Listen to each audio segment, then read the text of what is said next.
Well, thank you. Thank you for that introduction. And I'd like to thank the Swiss Economic Forum for inviting me and for all of you coming along this afternoon to hear what I've got to say. And I'd particularly like to thank Alain Zucker, Corinne Blessy, Juliana Moser for making everything work out so well.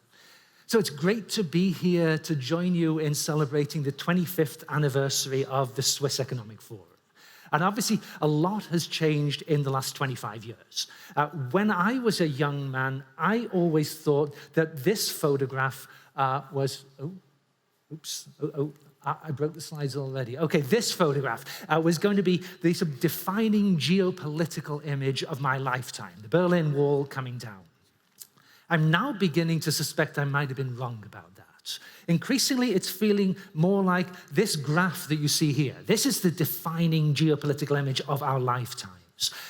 It's an attempt to estimate, map out the proportion of world GDP produced in different regions, and basically it's designed to show you the return to great power status of China. And this is something, I think the best description of this that I've seen came from Lee Kuan Yew of Singapore. He gave an interview in 2012. He said, China's displacement of the world balance is such that the world must find a new balance. This is the biggest player in the history of the world. Now, by training and background, I'm a historian, archaeologist, and I think explaining this is the most useful thing that a historian and archaeologist can try to do. And the way I've looked at it has been looking at these long-term patterns, seeing what you see in this graph, but as part of a story going back many, many thousands of years, all the way back to the last ice age, in fact, looking at the very long-term patterns. And this is a graph that I produced of what I was calling social development in different parts of the world. A red line for the east, a blue line for the west, going back 16,000 years into the last ice age. Now, it's a long and complicated story. I'm not going to bore you to death by going on and march you through the whole story. I tried to tell the story in a book I wrote that was mentioned a moment ago, Wer regiert die Welt. And it's a story of generally rising levels of wealth and power around the world, but a story that affected different places in different ways. Why did it do that? Well, obvious reason, different places are different. Here, top left, you see Interlaken, beautiful place. Bottom right, you see the town where I grew up. Not such a beautiful place. Very different geography. They have very different histories. And what I convinced myself of doing this work was that basically geography is the most important force in history. Now, we can understand a lot of world history by thinking about how people have managed to use the geography that they live within, to respond to its challenges, to take advantage of its opportunities, with new forms of technology, new ways of organizing themselves. And one way to think about this, you could say, hey, 5,000 years ago, we lived in an age of great rivers. The most developed, the richest societies in the world were around the shores of rivers like the Nile, the Tigris, the Euphrates, that they had gotten control of and started using to do their bidding. By 2,000 years ago, it was an age of small seas. The Romans conquer all of the shores of the Mediterranean basin, turn it into a single organization, political, economic organization, supporting the city of Rome. By 1,400 years ago, we've entered an age of artificial small seas. China didn't have anything like the Mediterranean, so they made their own Mediterranean. The Grand Canal joined together the Yangtze and Yellow rivers, created a kind of man-made Mediterranean basin for China. By 500 years ago, we'd entered the age of oceans. Western Europeans were able to take control of the North Atlantic Sea, use it to link them to the other oceans of the world, and the age of modern globalization really began. By 75 years ago, we'd entered the age of the greatest ocean, the Pacific Ocean, which is really, really big. I think this slide shows it nicely. And an age of kind of hyper-globalization began. Now, the lesson of all this, I think, is that geography is destiny. And this was the title of the most recent book I wrote that came out last year. It was a book I decided to write on June the 24th, 2016. I woke up in California that morning to discover that my fellow citizens in the British Isles had just voted to leave the European Union. And so I asked myself, inevitably, how does geography help us understand what just happened? And in writing this book, I mean, I always think the person who learns most from my books is me. All the mistakes I make actually teach me some lessons. two big things sort of jumped out at me. Yes, geography is destiny. Geography drives history, but history drives what geography means. As we respond to geography, invent new technologies, organizations, we change what geography means for us. So that's one thing. The other, geography is destiny, but it's up to us to decide what to do about it, to make it happen, as we say here this year.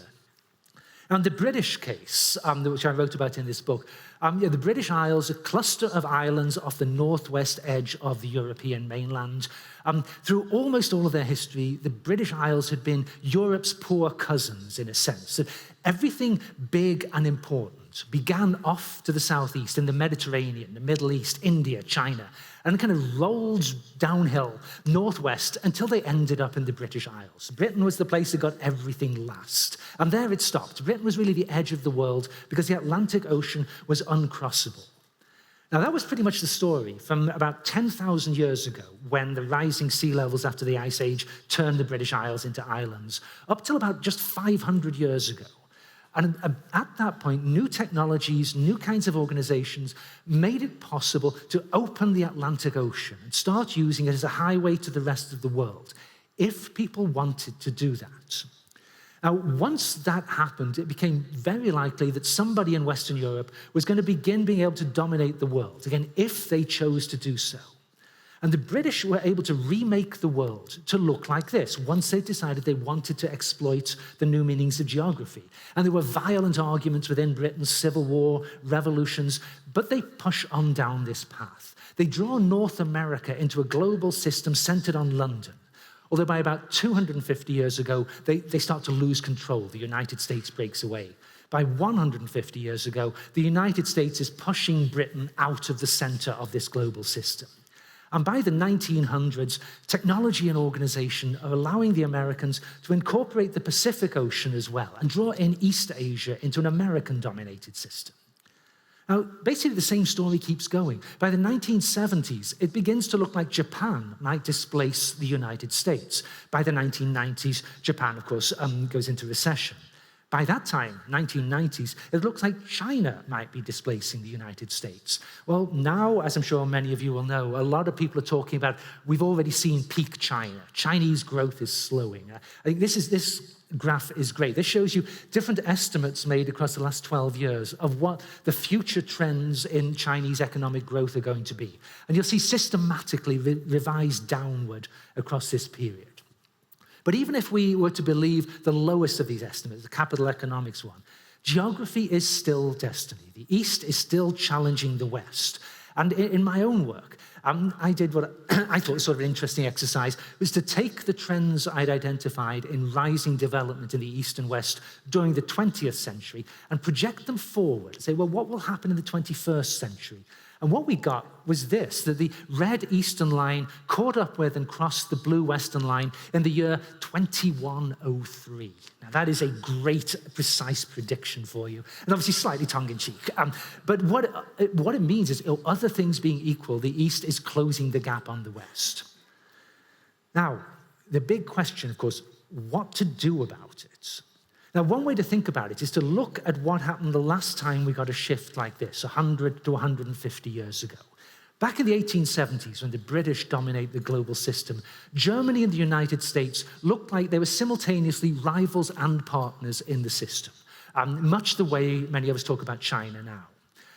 When German leaders made an active decision in 1890 to challenge British maritime superiority, the British started to move Germany from the rivals and partners column into just rivals column, and to move the United States into just potential allies column.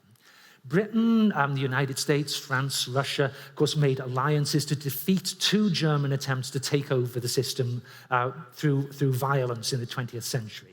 But the price the British paid was to subordinate themselves to the United States. And yet, the strange thing about this story is, by the 1970s, West Germany is the dominant economic power in Europe anyway, in spite of everything that happened. Geography was destiny. It was very, very hard to stop Germany from being Europe's greatest economic power. But on the other hand, what the alliances did was decide what sort of power is Germany going to be. And Willy Brandt was not the same thing as Adolf Hitler or the same thing as Kaiser Wilhelm. So geography was destiny, but people were able to do something about it. So the point of my little history lesson here, I think we're confronting some similar issues in the 2020s. Like Germany in 1890, Chinese leaders have made decisions about what kind of rising power they want to be. In the 1990s, Deng Xiaoping famously said, "Hide your capacities and bide your time. China should not be aggressive, not make itself a target." By 2014, Xi Jinping is saying, "Make China's voice heard. Inject more Chinese elements into international rules." Now, since the 1950s, Chinese leaders have felt that the alliances that the Americans built up after the Second World War, running the chain of alliances running down from Japan all the way to Australia, this was basically a way to constrain China, to trap it in. In more recent years, many American analysts look at the One Belt, One Road initiative and see this primarily as a way of outflanking the island chains, China breaking out of its containment.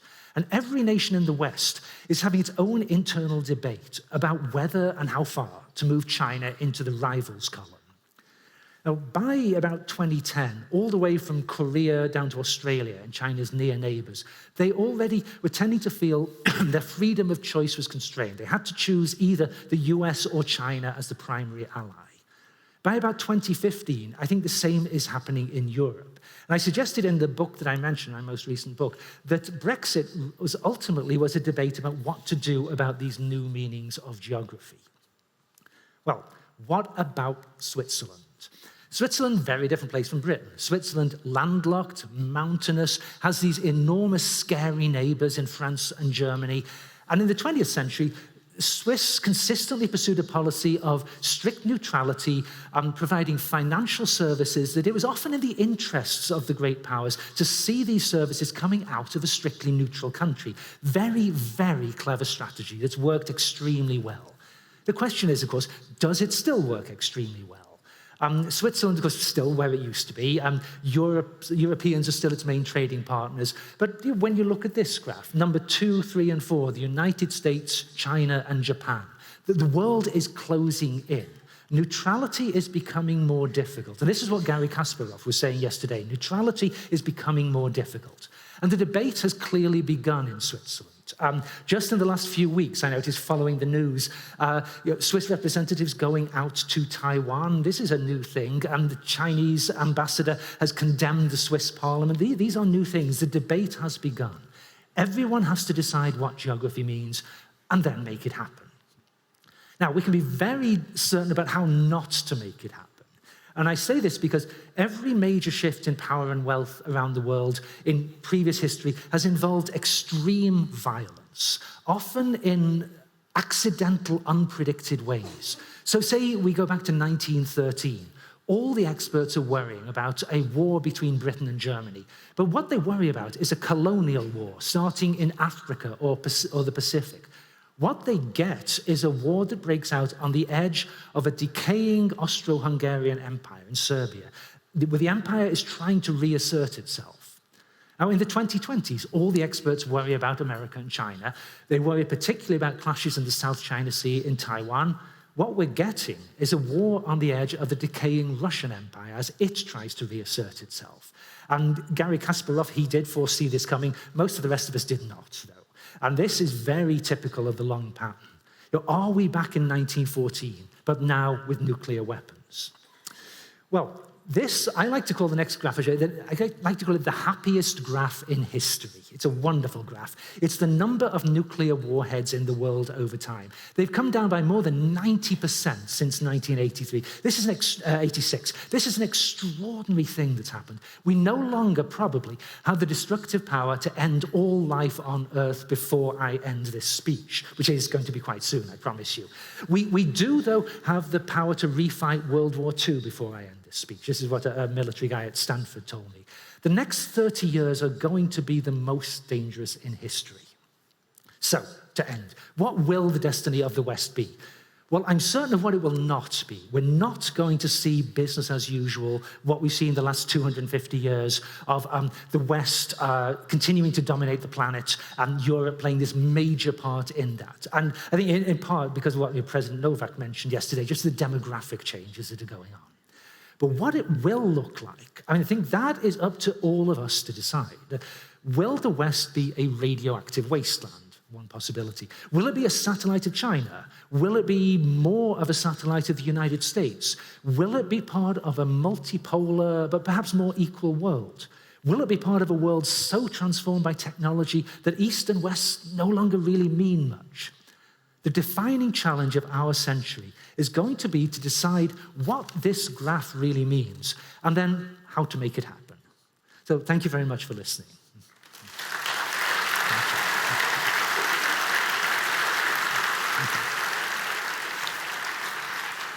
Ian Morris, thank you very much. Thank you. Join me here just for some follow-up questions. And I'm going to be totally honest with you. I had some brilliant questions prepared, but we've got some great questions from the audience as well. So let me just start with one or two of those. Some very interesting ones. When you talk about geography, of course, we talk about geography down here, Earth. Mm-hmm. And there's a great question. How should we tackle the new geography in space? For example, when it comes to learnings, should we one day colonize the moon or Mars? Yeah, great question. In fact, I think you can sort of open up the question even more and say there's more than one new kind of geography. There's also the new version of geography provided by the internet, basically, the digital world we've created. And a lot of analysts say this is what's actually transforming geopolitics more than anything. But yeah, the space stuff, clearly, the potential for economic exploitation of outer space is enormous. And so much of what we do down here on Earth, of course, depends on having this intact network of satellites. Mm-hmm. If the satellite network goes down, awful lot of other stuff goes down. So, it wasn't totally surprising when Donald Trump announced he was going to form a new command in the US, the Space Command. Maybe the name is a bit silly, but the Space Command, not totally surprising. We're going to see more and more. And we have new players up there as well. Does it worry you? For example, China coming into that space as well? Well, it's to be expected. China would be a very strange great power if it didn't try to contest all of the most important geopolitical spaces. So we should expect this to happen. I think there's almost no way to prevent this from happening. But what we need to do is manage it in a way that isn't going to move us toward violent confrontation. Another interesting question from the audience. We've been talking a lot about globalization in the last 2-3 decades. And with the pandemic already, but now as well, we're talking about, maybe kind of aspects of deglobalization. Are you expecting that trend to go on? Yes and no. I think this all really depends on what sort of scale you're looking at. And so if you look at the long-term history, you can say the whole of human history, going back, arguably a couple of million years, it's all been a story of globalization. But humans spread out from where they initially evolved, and then society spread out and so on. But it's always been a very up and down, uneven, interrupted kind of story. And often people will say that the era we're living in now, modern hyperglobalization, this really takes off at the end of the 19th century with the railway and steamships and telegraphs and all this kind of thing. But when you look at that 150-year history, it gets this huge interruption in 1914. The war causes a great breakdown of the global networks, and that doesn't really get booted back up again until after World War II, and then it really takes off with the fall of the Soviet Union, and now it's crashing back down again. It just seems like every time there's increasing tensions, geopolitical tensions, then people will try to decouple from globalized networks they can't really control. So I think what we're seeing now is going to continue. We are going to continue to see deglobalization, but this is not the shape of the future. This won't last forever. Speaking of the future, a scary thought. At the moment, more people are ruled or live in societies and in countries which are led undemocratically. You scared me in an interview when you said, maybe the concept of democracy is at risk. Maybe it's old-fashioned. Do you see that risk for the future? Yeah, I must say, this is not something I'm advocating, by the way. not I reckon. The idea of a good time. But yeah, democracy has not been around forever. It's got a very short history. And there's an ancient Greek version of democracy, which was one where women didn't vote and 1/3 of the population was slaves, if you want to call that democracy. And then the modern version is, of course, very recent. It goes back 200, 250 years. And it gets created when it does, because it's a really good solution to the problems certain countries are facing at that time. And I think the 20th century showed it was still the best solution in confronting the Nazis and the Soviets. The big question now is it still the solution in the new world we're creating in the 21st century? And obviously, people in Beijing think not. Mm-hmm. And what we don't know who's right on this yet. We will find out, or I won't find out, but people younger than me will find out who's right on this. To end up on a slightly higher note, although we're out of time, but a quick one in the end, because it's a question from the audience as well. Interesting one. We're at a business conference. Why do so many business persons and leaders not adequately consider the potential of history repeating itself? Yeah, it is a great question.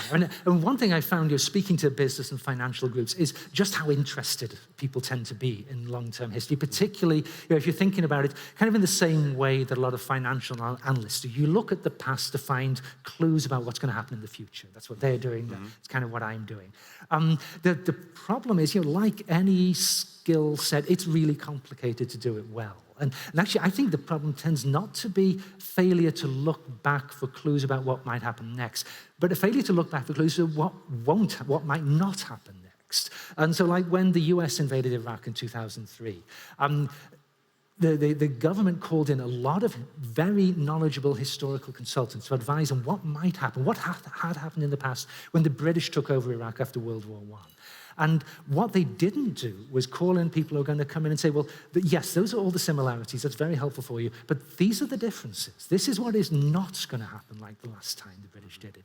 And I think if they'd done a bit more of that, they might have gone about things a bit differently. Fascinating and very insightful. Thank you very much, Ian Morris. Thank you. Thank you very much. Thank you very much. Thank you so much, Ian. Thank you.